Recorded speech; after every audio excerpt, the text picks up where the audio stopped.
All right. Hello, and thanks everyone for joining us for another episode of Scoliosis Dialogues. This is a new kind of podcast for SRS. Today, we're going to be introducing a different format. We're going to be bringing you the first in a new series where we interview authors of an upcoming article that's going to be coming out in the Scoliosis Research Society's journal, Spine Deformity.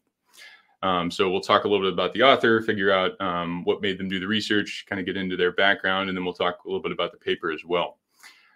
So without further ado, I'm going to introduce our guest today, who is Dr. Erin Hannink, and she's the lead author on a study coming out in this November issue of Spine Deformity entitled The Validity of Sagittal Thoracolumbar Curve Measurement Using Non-Radiographic Surface Topography Method. Okay, so welcome, Erin. Maybe I wanted to start a little bit by just having you introduce yourself. Tell us a little bit about yourself. Where do you live and where'd you grow up? Hi, thank you. Yes, I'm currently in Oxford, United Kingdom, but as I was saying earlier, as you can tell from my accent, didn't grow up here. I grew up in California. I did my undergrad and my Doctor of Physical Therapy programs in Southern California. I worked clinically for a few years, and then I came over to the UK in Oxford, where I've been for 7 or so years. And that's when I started getting into research. So most of my research now is long-term musculoskeletal, specifically around the spine recently. Yeah, I also, I live in California now, but I grew up in Texas. People often expect me to have an accent when I sign on to the podcast, but no, I've adopted a neutral California English to be better understood by those around me. Cool. So you are not a surgeon, which is wonderful. I think it's really great to have a diverse set of opinions in the journal and on the podcast, so we can get different perspective from different people who take care of patients with scoliosis. So, tell me, are you entirely research, or what is your breakdown of research and clinical care? So over the last, I guess, 7 years, it's tended more towards research. So now the definitely more than 75% research, and I'm a physical therapist or physiotherapist, but with general musculoskeletal. So I wasn't specializing in spine deformity or scoliosis, but I definitely had those patients in my practice. Sounds good. And so we have a lot of different listeners. We have surgeons and non-surgeon providers who care for patients with scoliosis. We also have a lot of patients who listen to the podcast too. So tell me a bit about what your day is like in your current job. Okay, day in the life.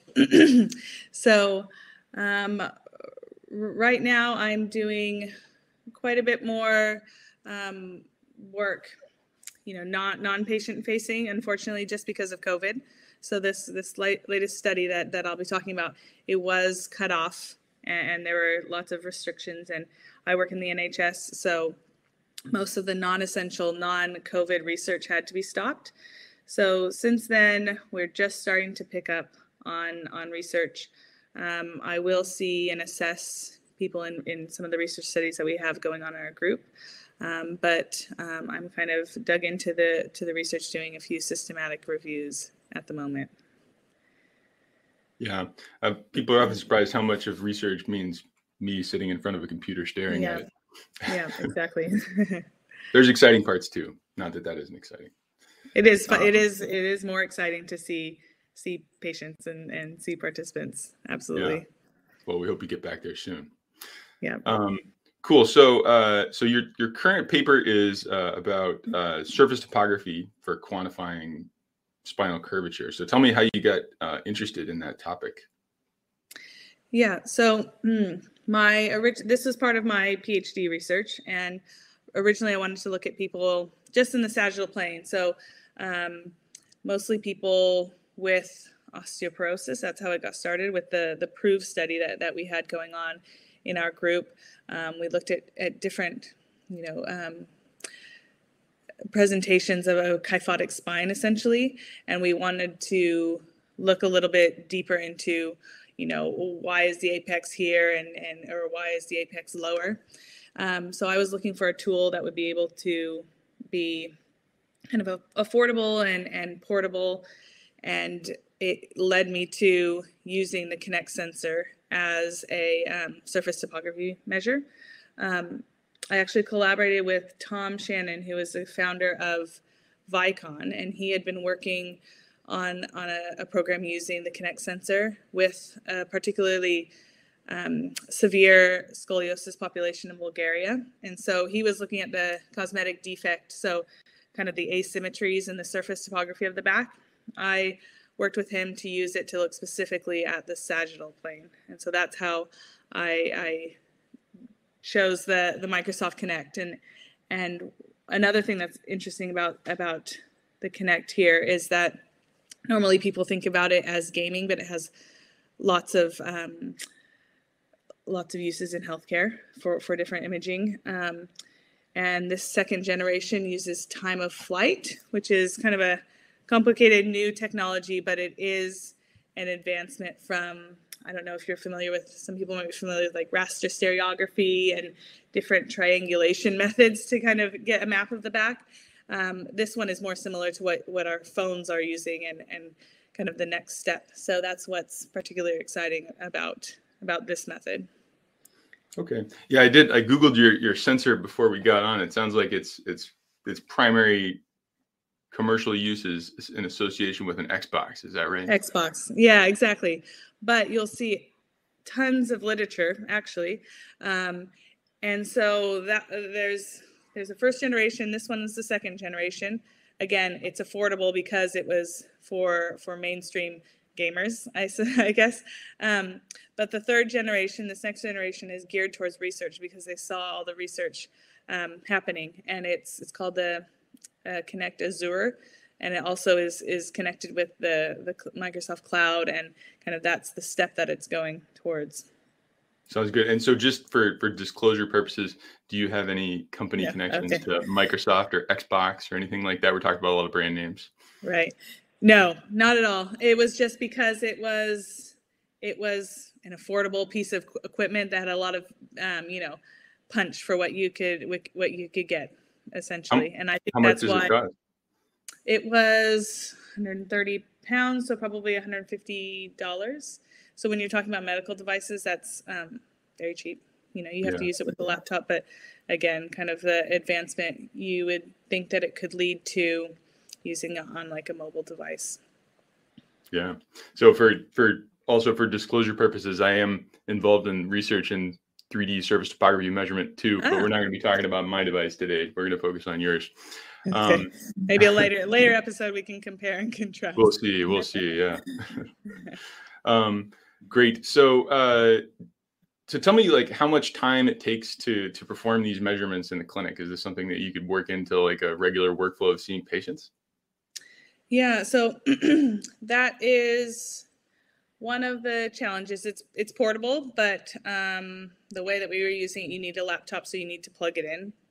So it's not like you can't bring it anywhere really quickly, but compared to some of the other surface topography methods, it's more portable.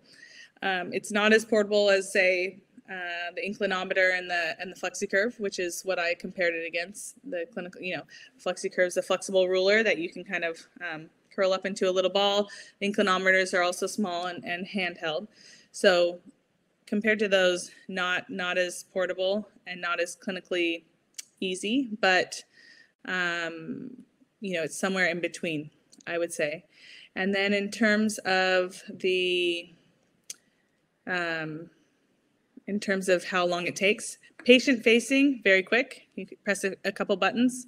The analysis on the back end is a little bit more time consuming than, for example, just getting an angle off of an inclinometer. But that's another thing that could be streamlined and made a little bit easier when it's not in a research project.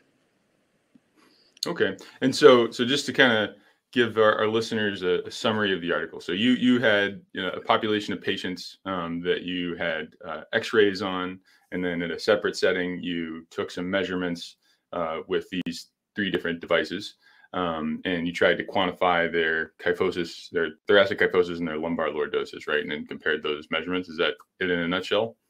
Perfect. Yes, that's it in Great. a nutshell.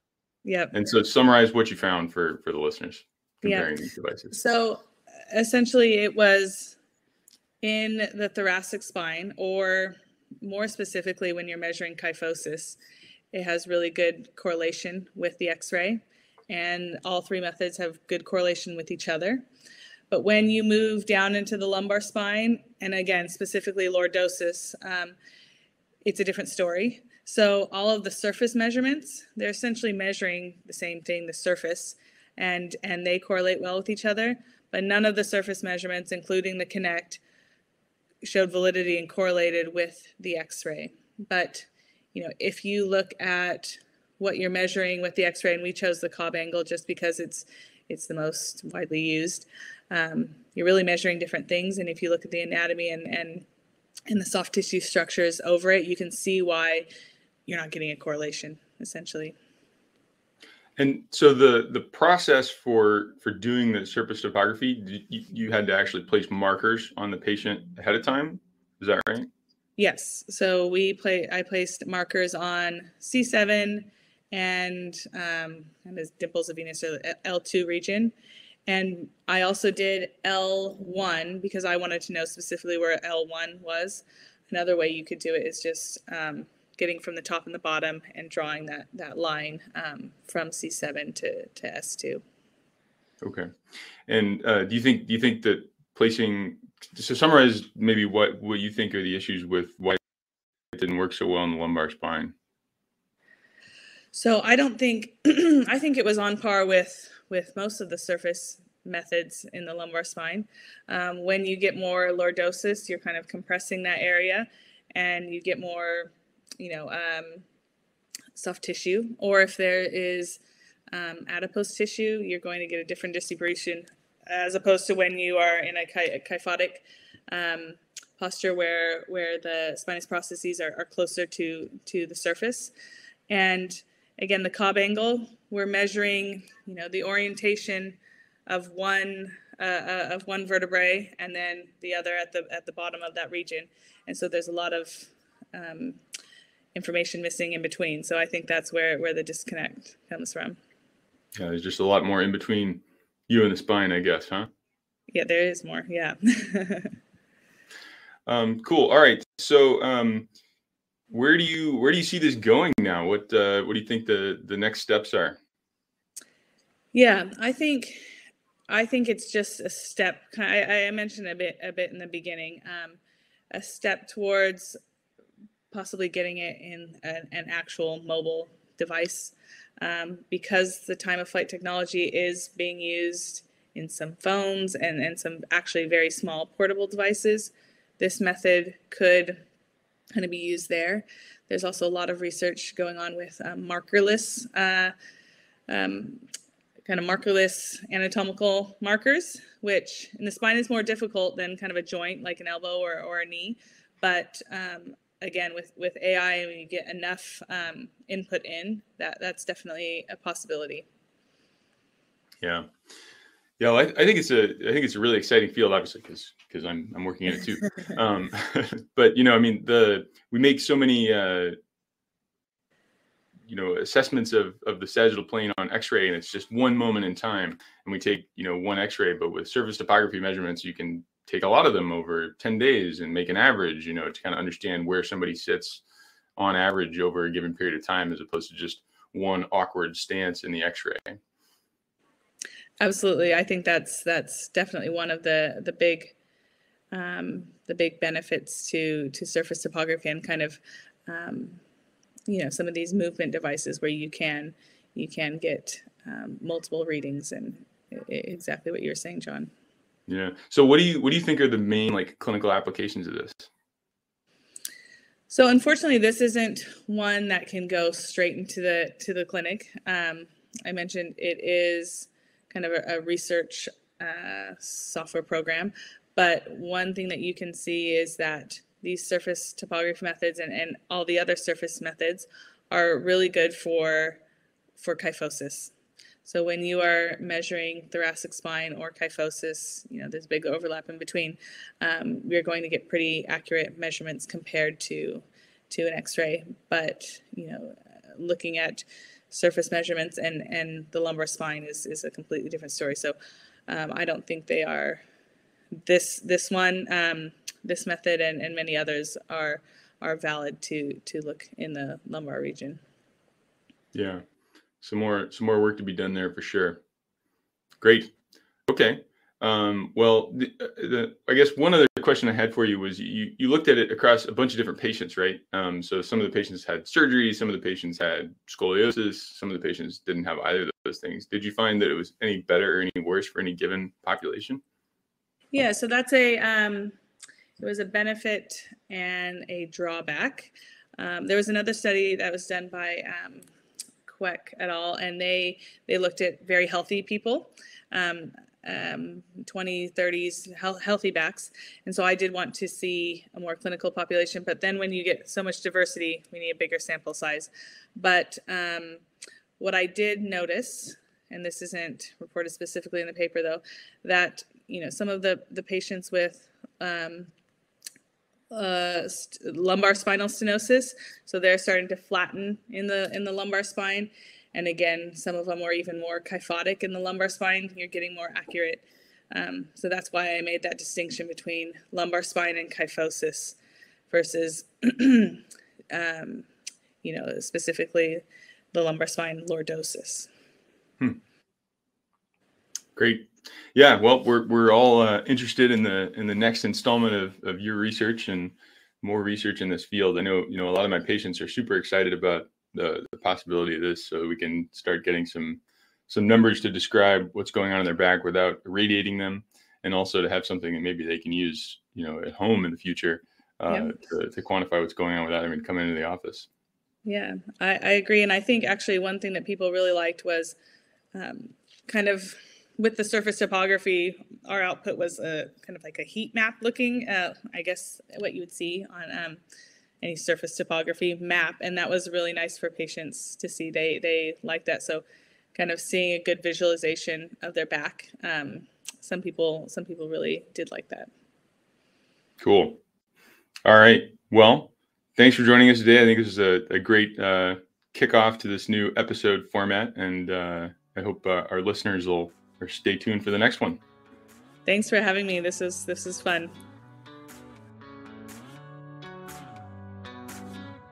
The Scoliosis Research Society is a nonprofit professional organization made up of physicians and allied health personnel.